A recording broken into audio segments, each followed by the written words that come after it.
একদম কম সময়ে বানিয়ে ফেলুন বাড়িতেই দুর্দান্ত স্বাদের ঝরঝরে চিড়ের পোলাও। খেতে কিন্তু ভীষণ সুন্দর হয়, সবজি ছাড়াও যে এতটাই সুন্দর হয় আপনারা পুরো ভিডিওটা দেখুন, দেখলেই বুঝতে পারবেন খুব সহজে যেমন বানানো যায়। আর এক একটা কিন্তু চিড়ে একেবারেই আলাদা থাকবে, এতটাই ঝরঝরে হবে আর খেতে তো ভীষণ সুন্দর হয়। প্লিজ প্লিজ আপনারা পুরো ভিডিওটা দেখতে থাকুন, আশা করি আপনাদের ভালো লাগবে। তো চলো রেসিপিটা শুরু করা যাক।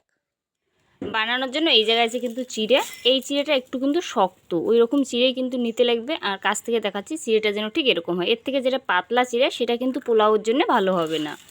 এরপর এটা পরিষ্কারভাবে কিন্তু 2-3 বার ভালো করে ধোয়া লাগবে,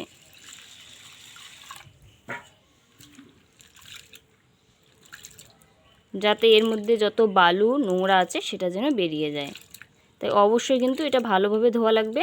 আর নরম চিড়ে হলে পরে কিন্তু ধুতে একটু অসুবিধা হবে, তাই একটু শক্ত দেখে চিড়েটা নেওয়ার চেষ্টা করতে লাগবে। চিড়েটা কিন্তু ভালোভাবে এইভাবে ধোয়ার পর এরকম একটা ছিদ্রযুক্ত পাত্রে কিন্তু এটা জলটা ভালোভাবে ঝরানো লাগবে। চিড়েটার যত এক্সট্রা জল আছে সেটা যেন বেরিয়ে যায়। এইভাবে কিন্তু 10-15 মিনিটের মতো রাখলেই কিন্তু এটা জলটা ভালোভাবে ঝরিয়ে যাবে। তো 10-15 মিনিট পর কিন্তু রান্নাটা শুরু করব। তো 10-15 মিনিট পর ফিরে আসি বন্ধুরা, ফিরে আসলাম কিন্তু 10 মিনিট পর। 10 মিনিটে বেশ ভালো কিন্তু জলটা ঝরিয়ে গেছে, দেখুন একেবারেই কিন্তু ঝরঝরে।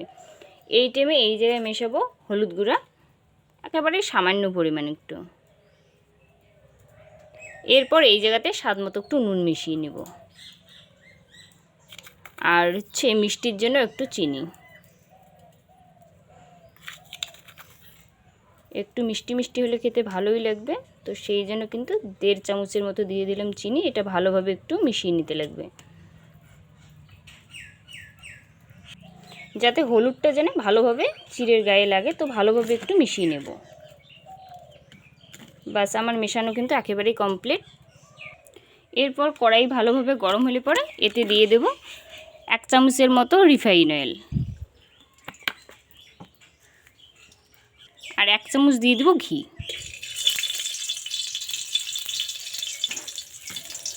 এটা দেওয়ার পরে এই জায়গায় কিছু ড্রাই ফ্রুট আছে, সেটা কিন্তু ভাজতে লাগবে। ফার্স্টে চিনে বাদামটা ভালোভাবে একটু ভাজবো।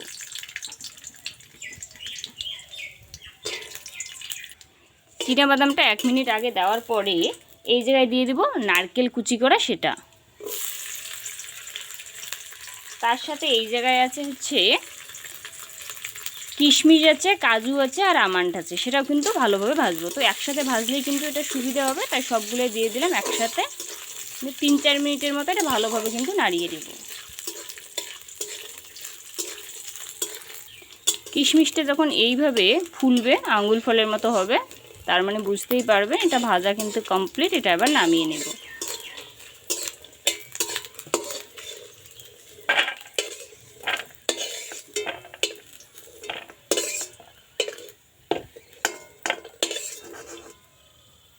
এরপর কড়াইতে দিয়ে দেব শুকনো লঙ্কা 2টা, আর দিয়ে দেব কালো সর্ষে 1 চিমটে। দেওয়ার পরেই কিন্তু যখন সর্ষেটা ফাটবে এরপরে দিয়ে দেব চিড়েটা। চিড়েটা কিন্তু অবশ্যই জলটা ভালোভাবে ঝরানো লাগবে, তবেই কিন্তু ঝরঝরে চিড়ের পোলাও রেডি হবে। এটা খুব ভালো করে এবার নাড়িয়ে নেব। এই জায়গায় নুন চিনি তো মেশানোই আছে, তো সেই ক্ষেত্রে আর নুন চিনি মেশানোর কোনো ব্যাপার নেই। এটা এবার খুব ভালো করে নাড়িয়ে নেব 2-3 মিনিটের মতো, যাতে চিড়েটা খুব সুন্দর ভাজা হয়।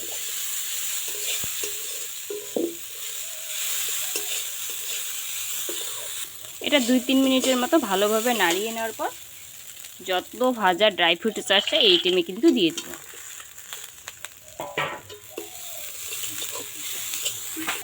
এটা দেওয়ার পরে আরও কিন্তু 3-4 মিনিটের মতো ভালোভাবে নাড়িয়ে নিলে এটা রেডি। এটা রান্না করতে বেশি সময় লাগে না, একদম চটজলদি তৈরি হয়, আর খেতে কিন্তু ভীষণ সুন্দর হয়। আর চিড়েটা দেখুন একেবারেই কিন্তু ঝরঝরে,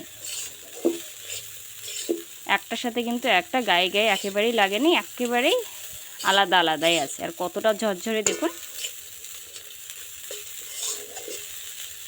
খুব কম সময়ে তৈরি হয়। টিফিনের জন্য কিন্তু এটা দারুণ হবে, বাচ্চাদের সকালের জলখাবারও কিন্তু এটা খুব সুন্দর হবে। এটা আমার কিন্তু রেডি। লাস্টে আর একটু ঘি ছড়িয়ে এটা নামিয়ে নেব। কতটা সহজেই কিন্তু এটা তৈরি হয় আর খেতে তো ভীষণ সুন্দর হয়। এটা আবার নামিয়ে নেব। এটা আমার একেবারেই রেডি।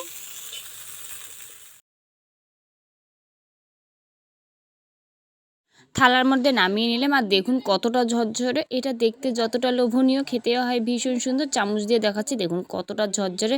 এক একটা করে চিড়ের কিন্তু এক একটা করে আলাদাই আছে, একটার সাথে একটা কিন্তু জড়িয়েও যায়নি, খুব সুন্দরভাবে আলাদা করাই আছে। আর এতটাই কিন্তু সুন্দর হবে যদি আপনারা এই ভিডিওটা দেখে তৈরি করেন। খেতে ভীষণ সুন্দর হয়। প্লিজ একবার এভাবে বাড়িতে বানিয়ে দেখবেন। চিড়ের পোলাও খেতে ভীষণ সুন্দর হয়, সবজি ছাড়াই দুর্দান্ত স্বাদের এই চিড়ের পোলাও একবার যদি বানিয়ে দেখেন আশা করি বাচ্চা থেকে বয়স্ক সবার ভালো লাগবে। আর বানানো কতটা কম সময় সেটা তো আপনারা দেখলেন। ভালো লাগলে অবশ্যই লাইক কমেন্ট শেয়ার করে দেবেন।